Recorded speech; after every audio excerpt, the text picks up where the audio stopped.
चला तर आपण काल घेतलेल्या टेस्टचं ॲज ॲनालिसिस बघतो आहे की काय क्वेश्चन होते आणि ते कसे सोडवले जाऊ शकतात. चला तर बघूया.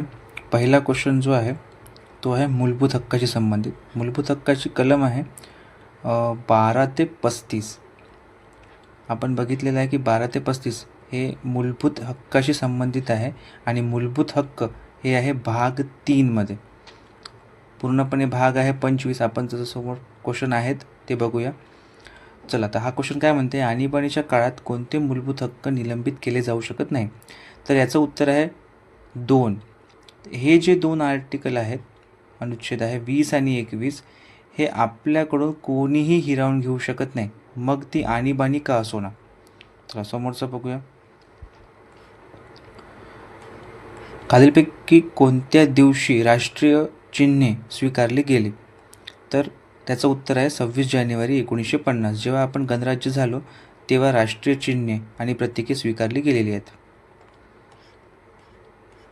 तिसरा क्वेश्चन आहे, घटनेच्या प्रस्तावनेचे कायदेशीर स्वरूप काय आहे.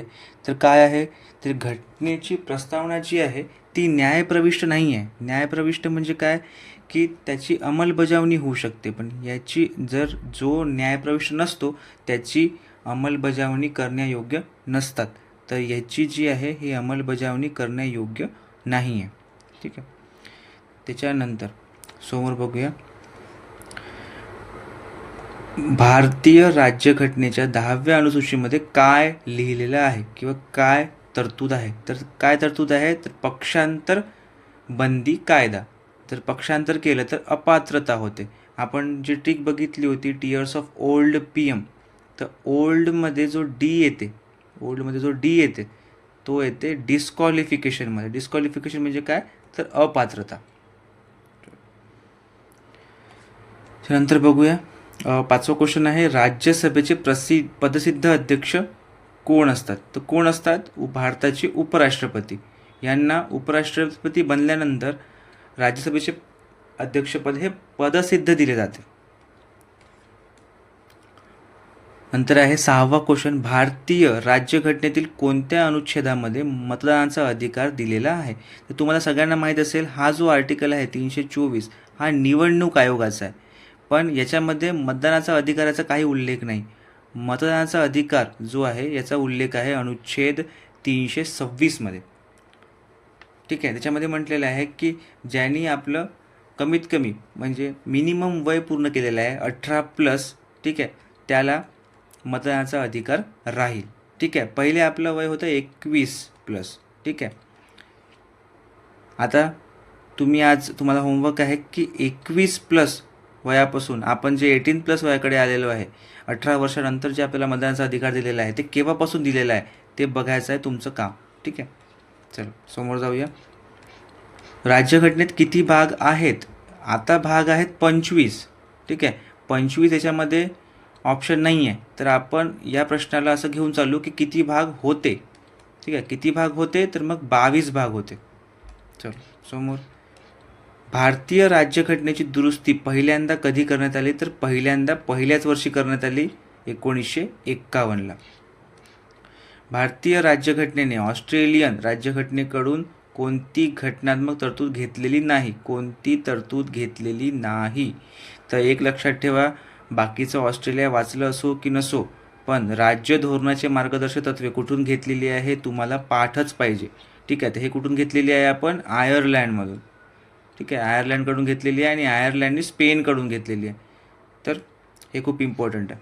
चला याच्यासमोर जाऊ की संविधानाचे कोणते अनुच्छेद नवीन राज्यांच्या निर्मितीशी संबंधित आहे. तर कोणते अनुच्छेद आहे, आर्टिकल 3. ठीक आहे. पहिले असलेले राज्य, ठीक आहे, त्यांची जी सीमा आहे ती वाढवून कमी करून त्यांचे नाव बदलवून आपण त्याच्यापासून नवीन राज्य बनवू शकतो, असं आर्टिकल 3मध्ये नमूद केलेले आहे. त्यानंतर खालीलपैकी कोणता राज्यसूचीतील विषय आहे. तर कोणत्या राज्यातील विषय आहे, पोलीस. ठीक आहे. लक्षात घ्या, हा थोडा कॉमन सेन्सचा प्रश्न होता. एवढे सूचीतले सगळे जे विषय आहेत ते आपण पाठ नाही करू शकत, तर आपण थोडा कॉमन सेन्स लावू शकतो याच्यामध्ये की पोलीस जो आहे याची पोलीस भरती तर हे राज्य शासनामार्फत होते. तर आपण याच्यावरून थोडंसं हिंट घेऊन किंवा गेस करून पोलीस मारू शकतो.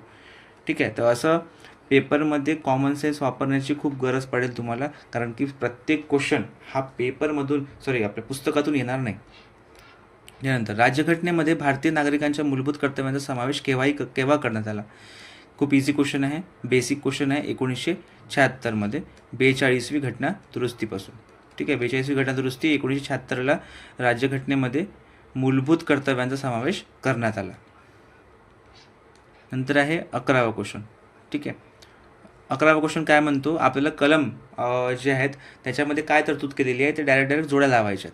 तर पंचायत जो आहे, ग्रामपंचायत, त्याची कलम आहे 40, समान नागरी संहितेची कलम आहे 44, नशा करण्यास मनाई आहे 47मध्ये. ठीक आहे, आणि गोहत्तर बंदी आहे 48मध्ये. म्हणजे हे 2 चुकलेले आहेत. ठीक आहे, आणि हे 2 बरोबर आहेत. तर उत्तर येईल 3 समोर. ठीक आहे, भारतीय संविधानात राज्याच्या धोरणाच्या मार्गदर्शक तत्वांनुसार कलम 45च्या अंतर्गत काय प्रदान करणे आहे? तर काय प्रदान करणे आहे? मोफत व सक्तीचे शिक्षण. हे लक्षात ठेवा. 86वी घटना दुरुस्ती जी झालेली आहे, ठीक आहे, त्याच्यामध्ये खूप सारे आर्टिकल टाकलेले आहेत. खूप सारे म्हणजे प्रत्येक भागामध्ये, जसं भाग 3 असो, भाग 4 असो, भाग 4A असो, त्याच्यामध्ये एक आर्टिकल टाकण्यात आलेलं आहे.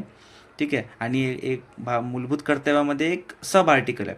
ठीक आहे, बघा, पहिला आर्टिकल आहे मूलभूत हक्कामध्ये 21A, हा पण तीच गोष्ट बोलतो. ठीक आहे, त्याच्यानंतर आहे DPSPमध्ये म्हणजे मार्गदर्शक तत्वांमध्ये कोणता आर्टिकल आहे? 45, आणि मूलभूत कर्तव्यांमध्ये आहे 51A, आणि त्याच्यामधलं सब आर्टिकल आहे K. ठीक आहे, हे लक्षात ठेवा. हे तिन्ही आर्टिकल सोबतच आलेले आहेत. ठीक आहे, खालीलपैकी कोणत्या पर्यायाला भारतातील लोकशाहीचा 3रा दर्जा असेही म्हटलेलं आहे? तर हा खूप इझी विषय आहे. आपण बघतो की जे 3 टायर गव्हर्नमेंट आहे, 3 टायर गव्हर्नमेंट. ठीक आहे, ठीक आहे, 3 दर्जे आहे गव्हर्नमेंटचे. तर कोणता आहे? पहिला आहे केंद्र, दुसरा आहे राज्य, आणि तिसरा आहे स्थानिक स्वराज्य संस्था. ठीक, चला समोर जाऊ. चला, हा थोडासा वेगळा क्वेश्चन आहे, पण याच्यामध्ये लक्षात घ्या, आपल्याला शब्दानुसार गेलो तर आपल्याला आन्सर मिळेल. सूचनांचे साधन म्हणजे काय? बघा, प्रस्तावना आपल्याला सूचना देत नाही. ठीक आहे, आपल्याला काय देते? आपल्या संविधानाची समरी देते, सारांश देते की संविधान कसं असेल. ठीक आहे, मूलभूत अधिकार आपल्याला अधिकार देतो, कर्तव्य आपल्याला सांगतात की आपल्याला काय कर्तव्य करायचे आहेत.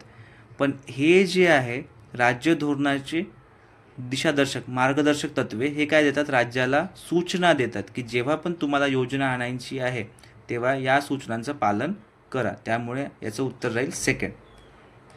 त्याच्यानंतर EVM किंवा इलेक्ट्रॉनिक मतदान मशीन कोणत्या राज्यात प्रथमच वापर करण्यात आली? तर याचं उत्तर आहे केरळ. ठीक आहे, हा फॅक्ट क्वेश्चन आहे, डायरेक्ट पार्ट पाहिजे तुम्हाला. चला, हा क्वेश्चन आपण सोडू. याच्यानंतर आपण चांगल्याने एक विश्लेषण घेऊया. ठीक आहे, समोर जाऊ.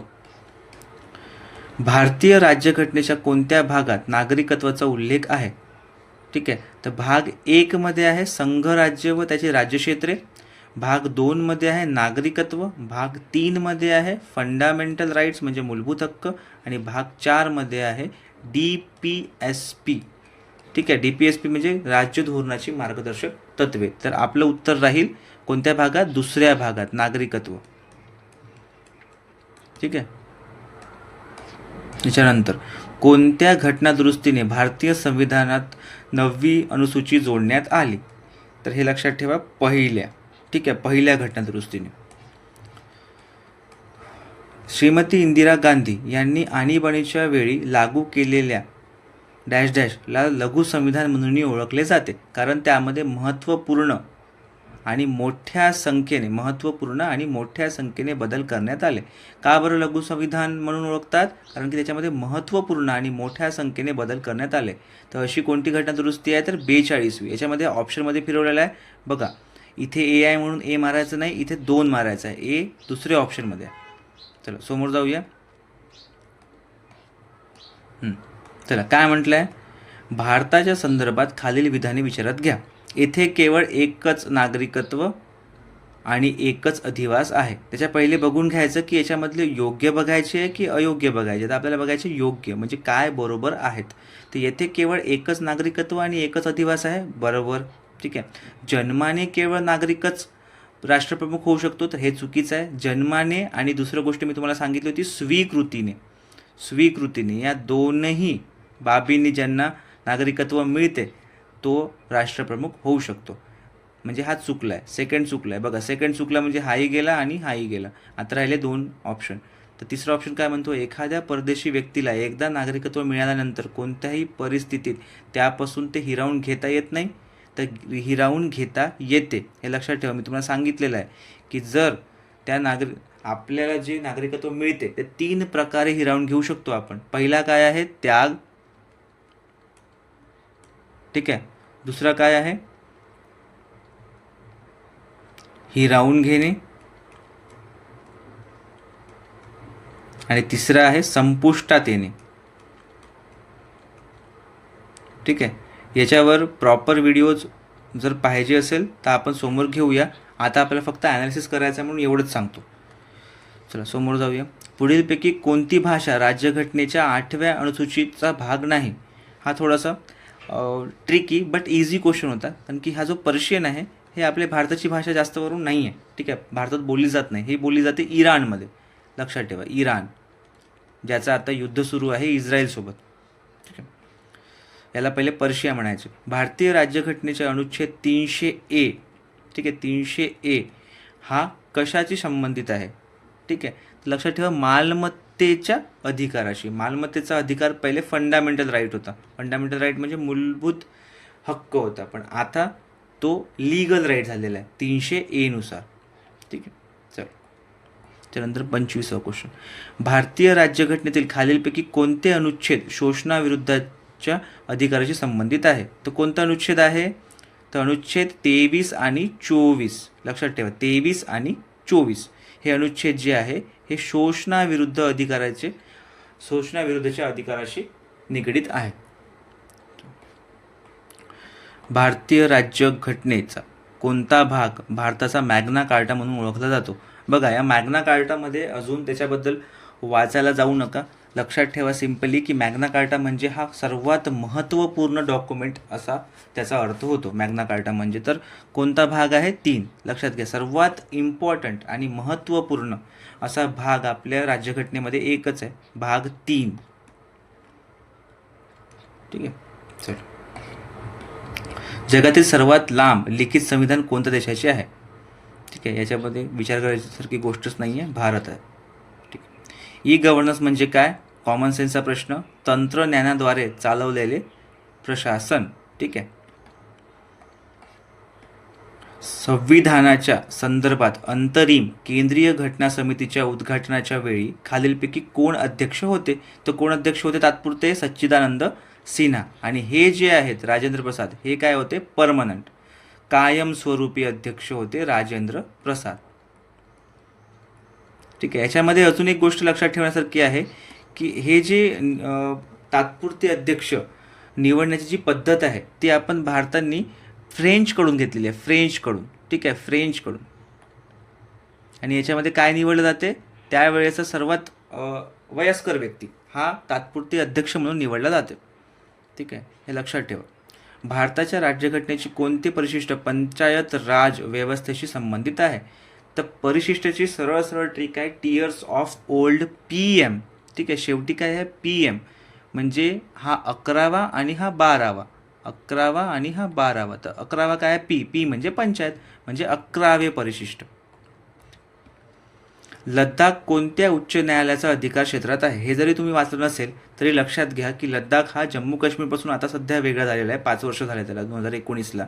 तर मग त्याच्याच न्यायालयाच्या अधिकाराशी क्षेत्रात असेल, अधिकार क्षेत्रात असेल तर जम्मू काश्मीर. अनुच्छेद 32. ठीक आहे. अनुच्छेद 32 भारतीय संविधानाच्या कोणत्या भागाशी संबंधित आहे? सर्वात इझी आर्टिकल आहे, भाग 3. याला लक्षातच ठेवायचं. आर्टिकल 32 नेहमी तुम्हाला क्वेश्चन येईल. बाबासाहेब आंबेडकरांनी त्याला संविधानाचा आत्मा पण म्हटलेला आहे. ठीक आहे. भारताशिवाय अन्य कोणत्या लोकशाही राष्ट्राच्या राज्यघटनेमध्ये नागरिकांच्या मूलभूत कर्तव्यांची यादी समाविष्ट केलेली आहे? ठीक आहे, बघा याच्यामध्ये रशिया असता तर आपण थोडं कन्फ्यूज झालो असतो की आपण रशियाकडून घेतलाय म्हणजे रशियात असेल, पण रशियात पण आता सध्या मूलभूत कर्तव्यांची यादी नाही आहे. आता सध्या फक्त एकच ठीक आहे लोकशाहीमध्ये आहे, ते आहे जपान. लक्षात. त्यानंतर आहे भारतीय राज्यघटनेमध्ये आंतरराष्ट्रीय शांतता आणि सुरक्षा यांचा समावेश पुढीलपैकी कशात केलेला आहे? कशात केलेला आहे मग? तर राज्याचे मार्गदर्शक तत्वे. ठीक आहे, आर्टिकल 51. ठीक आहे, ठीक आहे, माझ्या स्टुडंटला माहीत असेल 51 म्हणजे वर्गणी असते. ठीक आहे, म्हणजे वर्गणी दिली की लोक शांत होऊन जातात. ठीक आहे, पुढच्या वेळेस आपल्या दरवाजाची बेल वाजत नाही, त्याच्यामुळे आर्टिकल 51 शांतता. त्याला भारतीय राज्यघटनेच्या निर्मिती दरम्यान संविधान सल्लागार म्हणून कोणाची नियुक्ती करण्यात आली? ठीक आहे, फॅक्ट आहे, लक्षात ठेवायचंच आहे, BN राव. तर त्याच्यानंतर आहे डॉक्टर BR आंबेडकरांनी संविधानाच्या कोणत्या अनुच्छेद भारतीय संविधानाचा आत्मा मानला आहे? ठीक आहे, आता सांगितलं होतं अनुच्छेद 32. कोणत्या घटनादुरुस्तीद्वारे मूलभूत कर्तव्यांचा भारतीय राज्यघटनेत समावेश करण्यात आला? तर आता आपण बघितलं होतं तेव्हा वर्ष होतं, आता घटनादुरुस्ती आहे. तर 42वी घटनादुरुस्ती 1976 मध्ये 10 मूलभूत हक्क ॲड करण्यात आले, जोडण्यात आले. आणि 11वा कधी जोडण्यात आला?